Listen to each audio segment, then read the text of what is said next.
Cocaine Cappuccino. Well, that's the title of a piece I wrote for the Mazatlan Messenger. And basically, it started out with my my little mini addiction in Mazatlan to these mocha frappe cappuccino things that this little market called Oxxo sold. It's Oxxo in Mexico is like Circle K in the United States. On every corner or on every block, you know, there might be one or two. I mean, it's like Starbucks almost, but only Oxxo it's a mini mart. You know, they have all these little terrible things for you, you know, that you can get. And I had this little mini addiction to their mocha frappuccino that it's made in this plastic tub that blends this stuff, and it's like a little icy. But of course, it's just probably got a little, I don't know where they get the mocha flavor from, but it's mostly sugar, of course, you know. And you titled it Cocaine because? I titled it Cocaine because there's a lot of research that says that sugar is more addictive than cocaine, and it's harder to withdraw from sugar addiction than it is cocaine. And also, the chemical formula for cocaine is almost identical to the chemical formula for white processed sugar. Whoa. I think the only difference is one nitrogen atom, and then maybe some parts of the oxygen atom. It's very, very similar. I mean, if you look it up, you'll see that. In fact, I mentioned that in this piece. I think I give the chemical formula for each, and I've known that for a while. And in fact, there's a couple of studies. One of them from a notable, respected university or something, and they studied rats, and they gave rats the choice of sugar, saccharin, or some kind of processed sugar solution, or cocaine, and the rats always chose the sugar over the cocaine, even when they were high, if you will, on cocaine. At 93% of their choice, 93% of the time they went for sugar instead of cocaine when they had a choice. Well, doesn't sugar taste better, or does it? I don't know. I guess I think that I don't think the taste of sugar is necessarily what habituates you to it or addicts you to it. It's what it does to your brain. Evidently, there's also been some studies that I haven't referenced, but evidently they put some kind of electrodes on a person's brain, and when you ingest cocaine, a certain part of your brain lights up, like gets all these signals, all these your nerve endings fire your neurons or whatever. With its sugar, your whole brain lights up. Wow. Yeah. So sugar definitely is addictive. It's addictive, it's a drug, and food companies know that, everybody knows that, and that's why they put it in everything, because it keeps you coming back. And sugar is one of those things where it's purely an empty, they call it pure because when they process sugar cane, the end result, white sugar, there's nothing left. There's no nutrition at all. It's what they call a classic empty calorie. And so when you eat anything laden with sugar, you get and process so that there's no real nutrition, what you end up getting is bulk but no nutrition. So on a cellular level, your cells don't get fed. And your cells not being fed send messages to your brain that you're hungry, but your stomach is full. But you haven't had nutrition. And so that's why when you eat a lot of sugar-laden processed foods, that's why people end up growing and growing and growing. And they're malnourished because their cells aren't getting fed. It's really an interesting, it's a little complicated, but it's true and it's very interesting. So basically it's a massive amount of literally empty calories. Exactly. And it's addictive.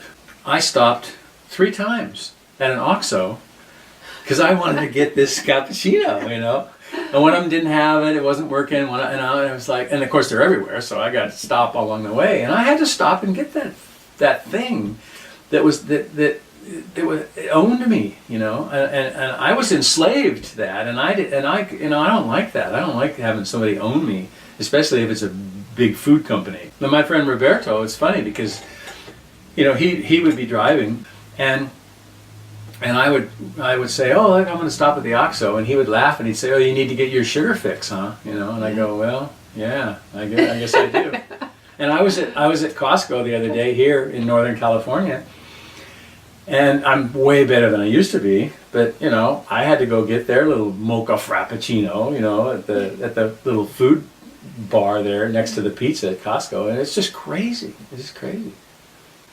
In the 18th century, sugar was considered a medicine because when you give people sugar, they perked up and they seemed to feel better. Oh, right, yeah, for a while, for half an hour, right. Yeah. And then they went boom, right, yeah. Yeah. Well, you know, and it's really funny because, and that in this piece, of course, then that led me to do a little bit more homework. And it's really interesting because now there's a huge obesity epidemic in Mexico. And Mexico now is the number one Western country in obesity rates in the world, Whoa. just past the United States. The United States, and the numbers are really, really frightening. The United States, the obesity rate, and I don't know how many pounds that is or what percentage of your ideal body weight obesity represents, but not much, you know, in terms of pounds. But still, it's a problem, and it's a marker for heart disease and all kinds of things, you know, and diabetes, of course. So I think the United States has an obesity rate that's about, I think it's around 32%. 32%. Well, Mexico's just went 1 point higher than ours. It's like 33%.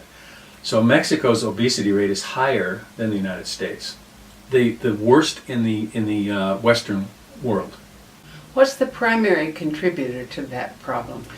What they say is the primary contributor is the imported convenience foods that the United States has imported to Mexico.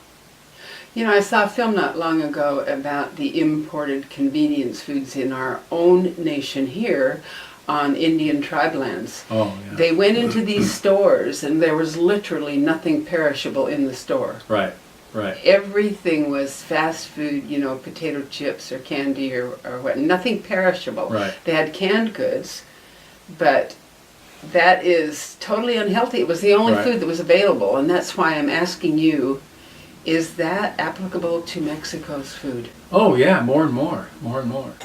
Mexico is becoming, there's a middle class is emerging, and more people are actually quote unquote working in, you know, the way in the Western world works, so to speak. So more people are looking for convenience kinds of things, and also there's in Mexico there are all these little tiendas in all the neighborhoods. There's these little tiny stores scattered everywhere, and it's the same thing. It's full of potato chips and Twinkies and cookies and Coca-Cola. Coca-Cola is a huge deal in Mexico. It's just an amazing. Everywhere you go, it's Coca-Cola, Coca-Cola, Coca-Cola. And in one 16-ounce regular Coca-Cola, I think there's about 14 teaspoons of white sugar. Whoa. Right, and that translates to about maybe 50 grams or something like that, 40 to 50 grams, and that's also in iced tea and any of those kind of even healthy drinks. They're full of sugar. They don't tell you that. Right.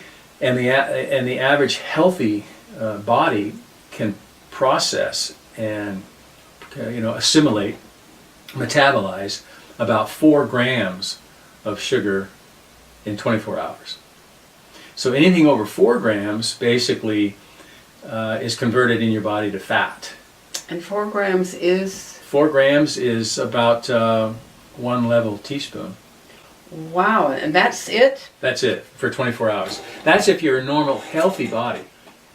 Now, if you've got issues already, you know, if you're overweight or you've got other problems, then you really can't process and assimilate, metabolize those 4 grams. Look around at the people that go in and get these giant 64-ounce, you know, soft drinks and all these other kind of things. I mean, it's just, well, first of all, it's sugar and it's addictive, because it lights up your brain and gives you this high. And then also, and then the extra whammy with that is that you get all these empty calories. So you've got all this bulk going in your body, but when it gets into your bloodstream and at a cellular level, your cells literally are not getting food. You know, food turns into electrical spark for your cell to feed it. You know, and that's what keeps you going, because we're an electrical machine in the end.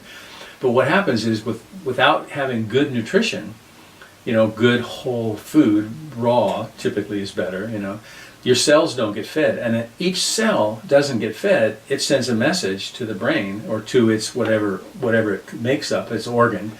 We're hungry. We're not getting food. And so your brain gets the message, I'm hungry. And so you eat more food, but you don't get any nutrition. And so until you actually eat something that feeds your cells, they send a message to your brain they're hungry. It's crazy. Wow. So you can eat all the Big Macs you want and French fries and everything, and you're literally not feeding your cells. And that's why when you are full of sugar and you get overweight, that's why you get diabetes, because you're not getting nutrition to your cells. What happens with sugar is it thickens your blood, because your pancreas tries to get the sugar out of your blood and convert it to fat. But when you continually eat sugar, you overtax your pancreas, and then it starts to fail. And when it starts to fail, it can't get the sugar out of your blood. And so your blood starts to thicken, and it can't feed some of your cells. And it's interesting because there are parts of your body where the capillaries that feed your cells are so small that only one blood cell can get through. Whoa. To feed the cells of your body. One endothelial, your blood cells are endothelial cells. And the only way you can feed some parts of your body is if your blood is optimized so that literally one blood cell can get through those tiny capillaries. And that's what happens in your feet, you know, and in some parts of your face and your teeth, because that's how those parts of your body get fed, with single capillary access to nutrition. Yeah. Wow. It's crazy. So then when they're not fed, they die. That's why people with diabetes. So that's literally a lack of circulation, because it can't circulate. Exactly. Yeah, that's why parts of your body die, and that's why people get their feet amputated when they're diabetic. Whoa. Yeah. And meanwhile, you know, the big, you know, Coca-Cola and, you know, all the big companies. And it's not just, of course, Coca-Cola. I mean, if you look at the sugar content of any number of things, you know, ketchup, tomato sauce, soup. One company, I forget, I think it was the sugar industry. You know, they have a lobby, they have an association. I forget, a long time ago, I think in the 50s, they funded a study on sugar. And a scientific study at some reputable place. And halfway through the study, the findings were that sugar is addictive, and it's empty calories, and it's a poison. A lot of people are beginning to get that sugar is poison, which it really is. And of course, halfway through the study, they discovered that, and so the sugar industry stopped the study, defunded it, and then, you know, it went away. All these organizations that are looking for a cure for all these various diseases, and it's right in front of us. Oh yeah. Just quit making yourself sick by these things that aren't good for you. Sure.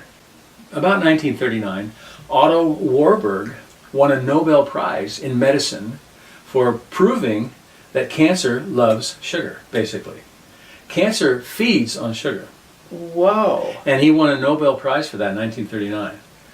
You go to the Relay for Life, and what do they serve you? Donuts.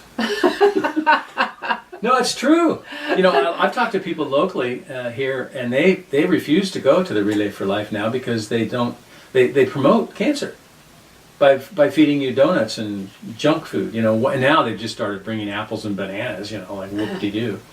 Oh yeah. Well, in fact, I went into the American Cancer Society store here. There's they have the Discovery Shop, which is a thrift store, right. And next to it they have the American Cancer Society office, or they did in this particular town.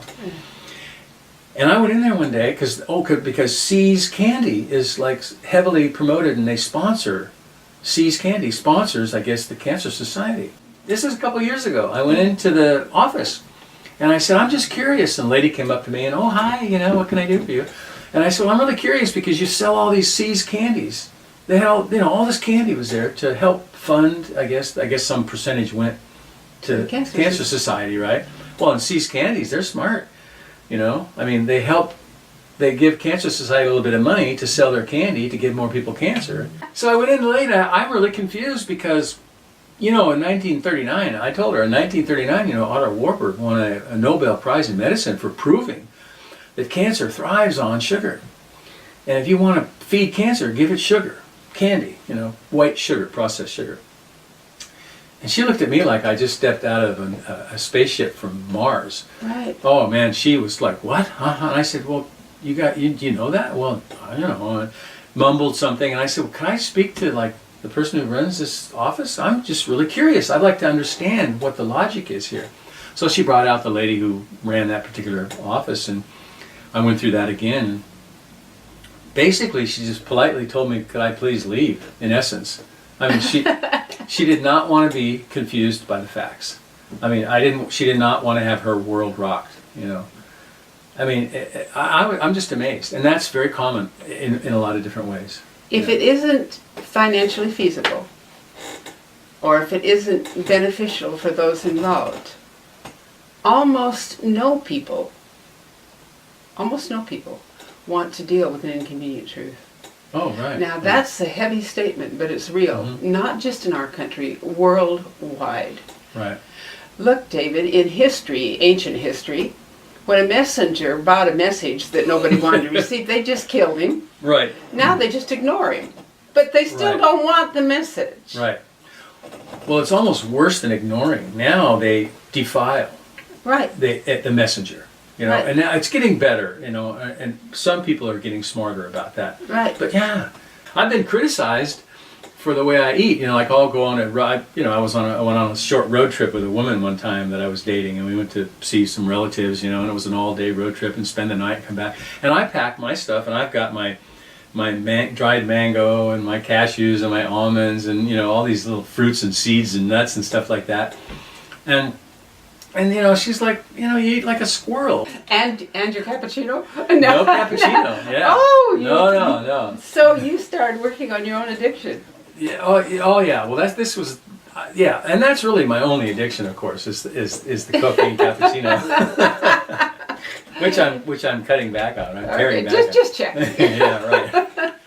So anyway, and it's interesting though because I'm criticized, not often, but I am criticized sometimes about, the way I eat. I kind of graze. I don't really like to sit down and have a big meal and stuff myself. I don't like things out of cans. I don't like things out of packages. Deepak Chopra said, if it has a label or if it's in a package, then it has no prana. Prana meaning life force, right? And so what you want to eat food with prana, which means you want to eat live food. Right. And optimally you want to eat vine ripened, raw fruits and vegetables. That's the ancestral diet. Right. There's a wonderful doctor who talks about diet and nutrition, and she said if you took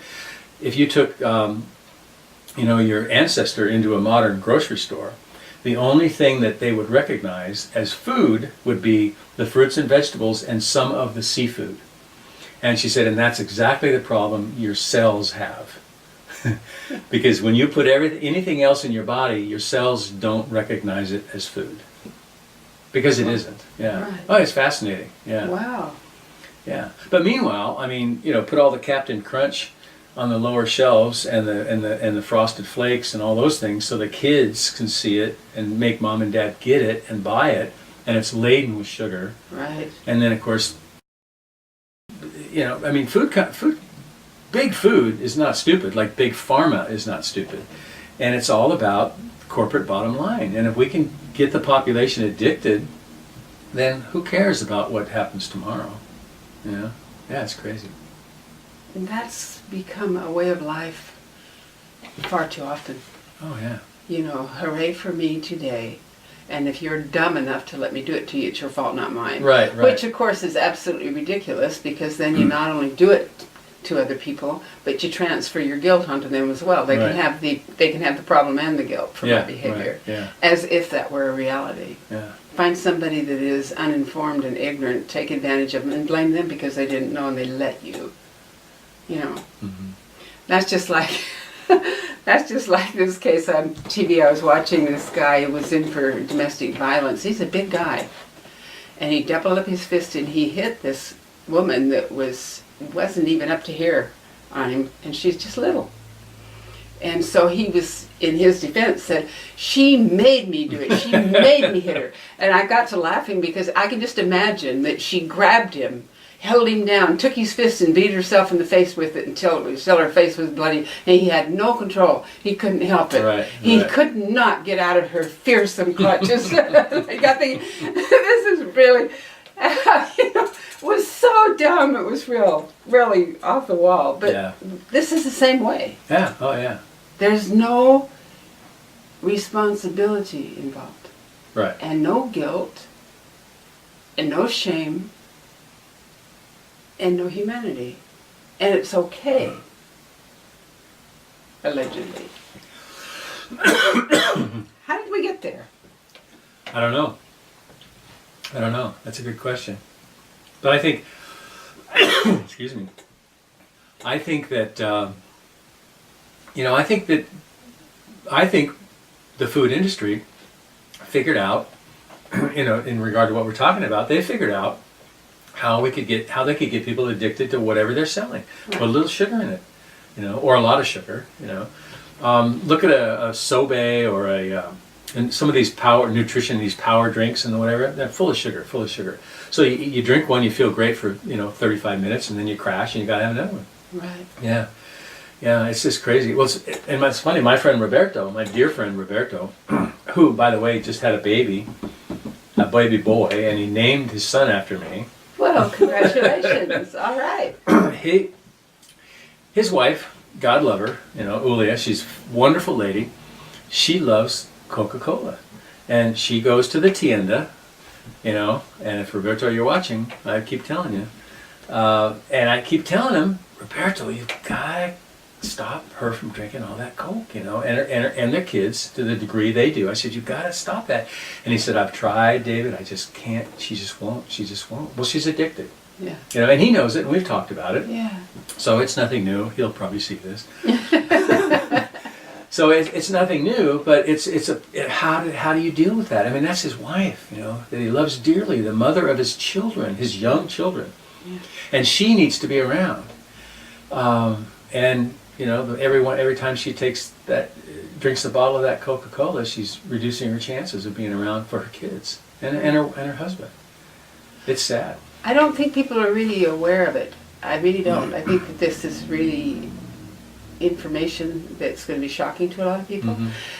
They assume that it must be wonderful because everybody's doing it. Yeah. And it must be all right because everybody's doing it. I guess. And if you look across the board, that's sort of what's happening to a lot of our morality. Mm-hmm. You can say, well, this has nothing to do with morality. Wrong. As long as we can push somebody into a corner and use them, and people that are addicted are being used when they are not informed. Right. When they're not informed, they're being used. Once they're addicted, then inform them, we're entrapped. It's entrapment. Right. And yet, that's totally socially all right. And you say, well, it's freedom of choice. They can do what they want to.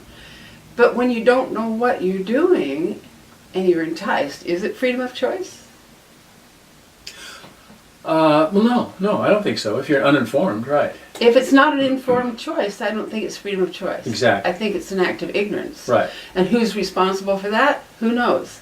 But the thing is, when we literally, as a human race, project something onto someone, no matter what it's going to do to them, and convince them it's the right thing to do, I don't think it's their fault for their ignorance. I mean, you can say, well, who's at fault? It doesn't even matter. It happened. I think what we need to do is wake up and get informed choices, and each one of us has to personally take the responsibility for the information that we have. Right. There is no other way. You can't force an irresponsible person to be responsible for themselves or anyone else. Right. Yeah, exactly. I don't know. I don't know what the answer is. It's obviously it's a serious conundrum. But it is. But meanwhile, we export this. We export our lifestyle around the world, and we screw up the planet. People are dying. In the Yucatan, I mean, 20 years ago, you could go to the Yucatan Peninsula in Mexico and you would see babies with baby bottles with Coca-Cola in them. Oh. Oh yeah. Oh, that's scary. That's how pervasive it is. You know, That's scary. Yeah, and Coca-Cola, you can go to different parts of the same country. Like in the big city, a can of Coke out of a dispenser is X number of pesos, but in the country where people have less money, it's a third of that. Wow. Because they want you to keep drinking it. Right. Oh yeah. Oh, and it's just insidious. It's absolutely insidious. I don't know how the executives at Coca-Cola sleep nights. I really don't. They probably don't even think about it. They go, figure this is a good job. Let's see if we can increase our sales. I bet a lot of them don't even know it. Yeah. Oh, they've got to know it. Please, they've got to know it. I mean, you mean the guys, the executives? I don't know. I don't know, David. Ignorance is so pervasive when it comes to money. There are people that use money so wrongly, and they're not thinking about anything except the money. Right. Right. Their consciousness isn't even there. Yeah. They're just, Right. directed toward their means to an end, and that's the only value that they have. Right. And if they were really conscious, it'd bug them. Mm-hmm. But I hope so. But the thing is, they're not only not conscious, some of them are unaware. Some of them wouldn't dare walk into a meeting and share that information Right. Well, with the rest of the company because they would be fired if they made any waves. Right. That's true. Yeah. Some of them, somewhere in their mind, know, but they don't want to know. Right. Which is the point that I'm really trying to make. If you're not going to be consciously aware, are you there? Mm-hmm. The lights are on, but is anybody home? Right. They're carrying that a little bit far, but still. Yeah. Well, I'll tell you, all I know is what really helped me was that when I realized that I was an addicted rat, in somebody's study, and I didn't want to be going back 93% of the time, for sugar. And that really stuck in my mind, and I started passing on those cappuccinos. So now every once in a while you think of that when you have a cappuccino? I do, every time. Yeah. I do. Hey, like I said, it's my only vice. There you go. There you go. The world's problem. Right there in a nutshell, Dave. Right. That's it. We're all so human, and we are all so desirous to enjoy what we enjoy, even when it isn't good for us. I know. And we will pay the price, and we are paying the price as a nation, as individuals, and to the companies. Yeah, exactly. Right. Yes, we are. I know. Thank you, Dave, for the information. Thank you. And I know it's information that a lot of people don't want to hear, but I think they really do as well. I hope so. There's the conundrum I hope right so. there. Yeah, and take it with a little comedy, right? Maybe. Yeah. Yes. Oh, how sweet it is. Yeah, right. Thanks, Dave. Thank you, Rebecca.